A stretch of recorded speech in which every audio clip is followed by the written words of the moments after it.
নমস্কার, আমি কিশোর চক্রবর্তী আর আপনারা দেখছেন কিশোর অ্যাস্ট্রো টিভি। আজকে পামিস্ট্রি নিয়ে কিছু আলোচনা করব। এর আগে পামিস্ট্রির বিভিন্ন ভিডিও আমি আমার ইউটিউব চ্যানেলে পোস্ট করেছি, আপনারা হয়তো সেগুলো দেখেছেন। আজকে পামিস্ট্রি যে মেন লাইন্স, হাতের যে মেন লাইন্সগুলো থাকে সেগুলো নিয়ে আমরা কিছুটা আলোচনা করব, যে কী কী লাইন্স থাকে বা সেগুলো কীরকমভাবে হাতের ওপর দিয়ে যায়, বিশেষত মেন লাইন্সগুলো নিয়ে আমরা আজকে আলোচনা করব। সুতরাং আমি শুধু আলোচনা করব না, আমি এখানে একটি ছবির মাধ্যমে বুঝিয়েও দেব যে হাতের কোথা দিয়ে কিভাবে লাইন্সগুলো যায় এবং সেগুলো কি রিপ্রেজেন্ট করে। সুতরাং দেখা যাক। হাতের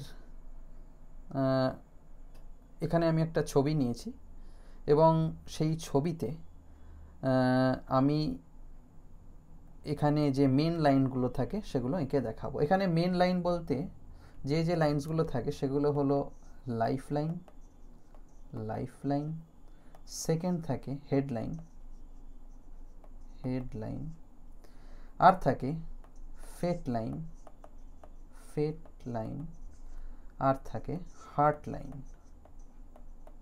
হার্ট লাইন। তাহলে হাতে এই চারটে মেন লাইন থাকে আর তার সাথে বিভিন্ন সাব লাইন থাকে। এবারে এইখানে এই যে লাইফ লাইন, এই লাইফ লাইনটাকে কিভাবে ধরা হয়েছে এবং লাইফ লাইন কোথা থেকে যায়। এখানে দেখা যাচ্ছে আমি যে হাতের যে ছবিটা নিয়েছি সেটা আমি উল্টোভাবে নিয়েছি, ঠিক আছে। সোজাভাবে আমরা যখন হাতটা রাখি এইভাবে এই রকম হয়, কিন্তু এখানে হাতের ছবিটা উল্টো রয়েছে, অর্থাৎ আঙুলগুলো আমার দিকে রয়েছে। এর কারণ হচ্ছে আমি জিনিসটা এইভাবে রেখেছি, তার কারণ কোনো মানুষ যখন কোনো অ্যাস্ট্রোলজার বা কোনো পামিস্টকে হাত দেখান, তখন যখন তিনি হাতটাকে বাড়িয়ে দেন তখন কিন্তু আঙুলগুলো পামিস্টের দিকেই থাকে। কেউ কিন্তু এইভাবে হাতটা বাড়িয়ে দেন না, সবসময় এইভাবেই হাতটা বাড়িয়ে দেন। সুতরাং এইভাবে যদি জিনিসটাকে বোঝা যায় তাহলে অনেক কিন্তু বোঝাটা সহজ হবে। সুতরাং এইখানে এই যে লাইফ লাইন, এই যে লাইফ লাইন, লাইফ লাইন হাতের কোথা থেকে যায়? এই যে আমাদের মাউন্ট, এই মাউন্টের কথা আমরা আগে বলেছি, এই মাউন্টটা হলো ভেনাসের মাউন্ট আর এই মাউন্ট হলো জুপিটারের মাউন্ট, ঠিক আছে। এটা হলো ভেনাস আর এটা হলো জুপিটার। এই ভেনাস আর জুপিটারের মাউন্টের মাঝখান দিয়ে এইখান থেকে লাইফ লাইন ওঠে এবং একেবারে এটা কি হয়, লাইফ লাইনটা স্ট্রেট অ্যাওয়ে এইভাবে চলে যায় হাতের মণিবন্ধের দিকে, ঠিক আছে। সুতরাং এই যে লাইনটা, এই লাইনটাকে বলা হয় লাইফ লাইন, ঠিক আছে। এবার লাইফ লাইনের প্রায় সেম জায়গা থেকে আরেকটা লাইন হাতকে পুরোপুরি আড়াআড়িভাবে কাটে, এই লাইনটাকে বলা হয় হেডলাইন।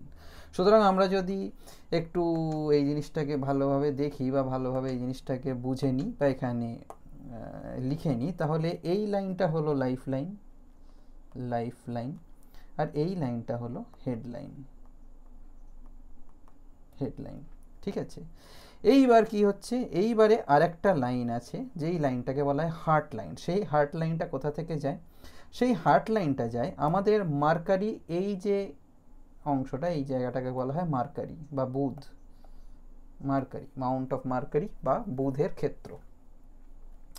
এই জায়গা থেকে যখন একটা লাইন বেরোয়, ঠিক আছে, সেই লাইনটা যখন আমরা এইখান থেকে যে লাইনটা বেরোয় এইটাকে বলা হয় হার্ট লাইন, ঠিক আছে। আমি একটু মার্কারের এইটাকে একটু মোটা করে নিই, তাহলে বুঝতে সুবিধা হবে। হ্যাঁ, এই যে লাইনটা, এই লাইনটাকে বলা হয় হার্ট লাইন। সুতরাং হেডলাইন যেমন আমার হাতের জুপিটার আর ভেনাসের মাঝখান থেকে বের হচ্ছে, সুতরাং আমার হার্ট লাইন ঠিক সেরকম মার্কারি যে মাউন্ট আছে তার তলা থেকে এইভাবে যাচ্ছে, ঠিক আছে। সুতরাং একটার চলন হচ্ছে, হেডলাইনের চলন হচ্ছে এই দিক থেকে এই দিকে, আর হার্ট লাইনের চলন হচ্ছে এই দিক থেকে এই দিকে, আর লাইফ লাইনের চলন হচ্ছে এই দিক থেকে এই দিকে। আমি অ্যারোর মাধ্যমে বুঝিয়ে দিলাম, ঠিক আছে। এরপরে আরেকটা মেন লাইন থাকে, সেই লাইনটাকে বলা হয় ভাগ্যরেখা বা ফেট লাইন। ভাগ্যরেখা মণিবন্ধ থেকে উঠে সোজা উপরের দিকে উঠে যায়, ঠিক আছে। আমি এখানে যদি দেখাই বোঝা যাবে, এই মণিবন্ধ থেকে ভাগ্যরেখাটা উঠে সোজা উপরের দিকে উঠে যায়, ঠিক আছে। সুতরাং এই লাইনটাকে বলা হয় ভাগ্যরেখা। আমরা এখানে জিনিসটাকে লিখে দিই, this line is fate line, আর this line is heart line, heart line, ঠিক আছে। এবারে কথা হচ্ছে যে এই যে চারটে লাইন, ঠিক আছে, এই চারটে কিন্তু পামিস্ট্রির মেন লাইন। এবারে এই চারটে যে লাইন আছে, 4 রকমের যে লাইন আছে, এর কিন্তু বিভিন্ন রকম এক্সপ্রেশন হতে পারে। তার জন্য আমাদের আলাদা আলাদাভাবে এই লাইন সম্পর্কে বুঝতে হবে। আমি সেটা বোঝানোর জন্য প্রথমে এখানে আমি যেটা ড্র করেছি সেই জিনিসটাকে আমি মুছে দিই।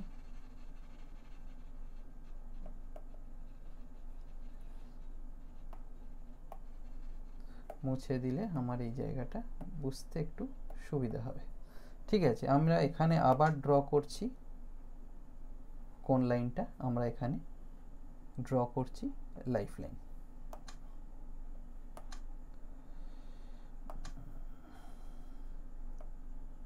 এই হলো আমাদের লাইফ লাইন। সুতরাং লাইফ লাইন কাকে কভার করে? ভিনাসের যে ক্ষেত্র আছে তাকে লাইফ লাইন কভার করে, এবং লাইফ লাইন এই দিক থেকে নিচের দিকে যায়। একটা লাইনের যে দিকটা মোটা, ধরা যাক এই দিকটা লাইনটার মোটা, আর এই দিকটা মোটা থেকে আস্তে আস্তে ও সরু হয়ে যাবে, ঠিক আছে।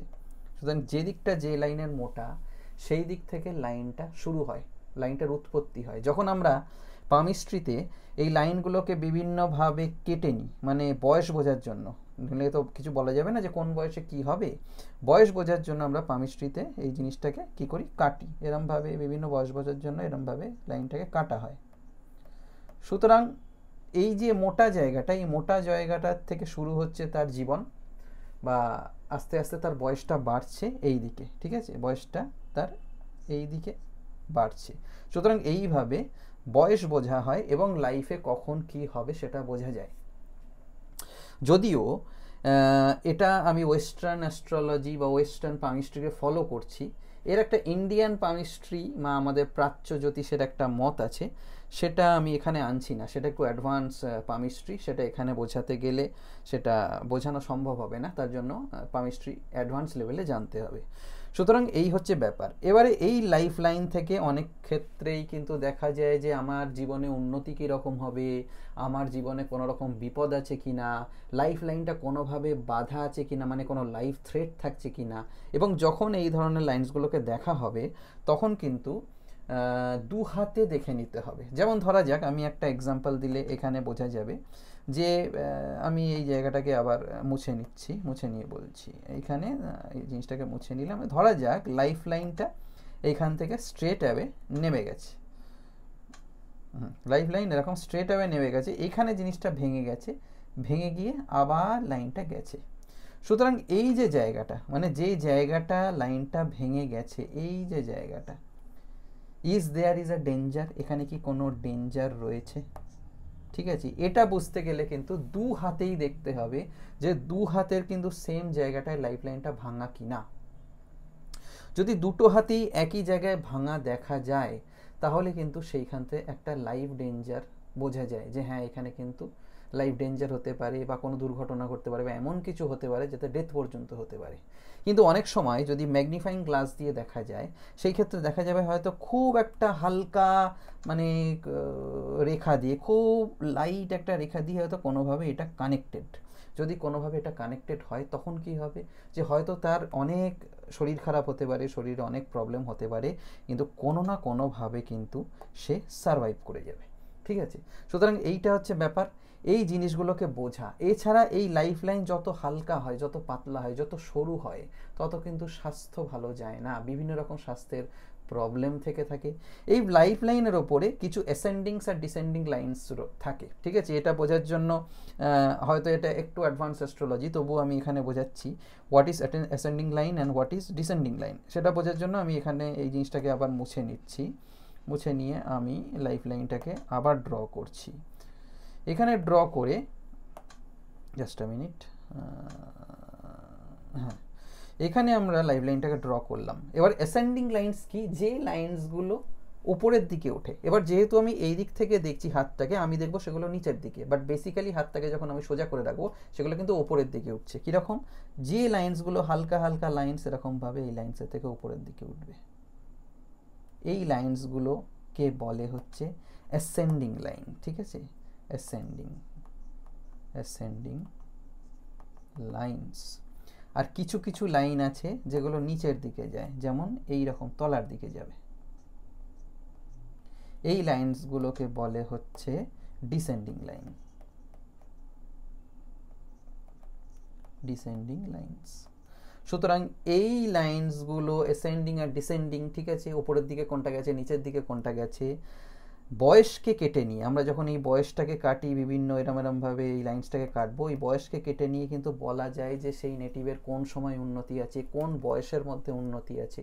1 বছর 2 বছর এদিক ওদিক হতে পারে, ঠিক আছে, কিন্তু একটা অ্যাপ্রক্সিমেট বলা যায় যে এই বয়সে তার খুব ভালো উন্নতি আছে। অনেক সময় হয়তো দেখা গেল যে একটা অ্যাসেন্ডিং লাইন ভীষণ ভালোভাবে, মানে অনেকটা উঠে গেছে, ঠিক আছে, অনেকটা উঠে হয়তো কোনো মাউন্টের দিকে, হয়তো মাউন্ট অফ জুপিটারের দিকে চলে গেছে, বা এখান থেকে হয়তো উঠে মাউন্ট অফ সানের দিকে গেছে, ঠিক আছে, এইভাবে উঠে এসছে, এইভাবে উঠে গেছে। সুতরাং সেই সমস্ত ক্ষেত্রে কিন্তু বলতে হবে যে তার একটা মেসিভ উন্নতি হবে, ঠিক আছে, সে হয়তো খুব বড় সম্মান পাবে, খুব ভালো জায়গায় যেতে পারবে, ঠিক আছে।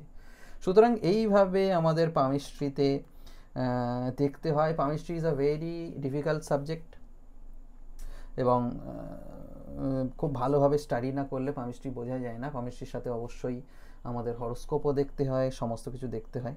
যাই হোক, আমার মনে হয় অনেকটাই লাইফ লাইন সম্পর্কে আজকে আমি বলেছি এবং বোঝা গেছে। এইবারে অন্য কোনো দিন আমরা আরও যে বিভিন্ন লাইন্স আছে সেই লাইন্সগুলো নিয়ে জানবো, বেসিক লেভেলে জানবো, কারণ অ্যাডভান্স লেভেলে জানতে গেলে প্রচুর স্টাডি দরকার, প্রচুর পামিস্ট্রির বই পড়তে হবে। আমরা মোটামুটি লাইফ লাইন সম্পর্কে জানলাম, এরপরে একটা অন্য ভিডিওতে আমরা লাইফ লাইন সম্পর্কে আরও কিছু জানবো, যে লাইফ লাইন থেকে আরও কী কী জানা যেতে পারে, ঠিক আছে। লাইফ লাইনে কখনো আমি যেরকম বললাম ব্রেক থাকলে সেখানে অনেক লাইফ ডেঞ্জার হতে পারে, সেখান থেকে বাঁচার উপায় কী, বা আর কোনো লাইন্স কি তাকে বাঁচাতে পারে কি না, ঠিক আছে, সেই লাইফ লাইন সম্পর্কে জানবো। আর যে 3খানা লাইন আমরা বললাম, যেমন হেডলাইন, ফেট লাইন আর হার্ট লাইন, যেগুলোকে আমি যদি বাংলায় বলি, হেডলাইন হচ্ছে শিরোরেখা, হার্ট লাইন হচ্ছে হৃদয় রেখা, ফেট লাইন হলো ভাগ্যরেখা। এই 3টে লাইন সম্পর্কেও আমরা আলাদা আলাদাভাবে এইভাবে হোয়াইট বোর্ডে ছবির মাধ্যমে বুঝবো, যাতে আমাদের বোঝাটা ভালো হয়। আজকের মতন এইটুকুই। অন্যদিন একটা পামিস্ট্রির অন্য সাবজেক্ট নিয়ে আসবো, এই হতে পারে লাইফ লাইনের পরে এবার আমি হেডলাইন নিয়ে আসবো, সেই জিনিসটা নিয়ে কিছু কথা বলবো, বোঝাবো। আপনার সঙ্গে থাকবেন, ভালো থাকবেন। Thank you very much.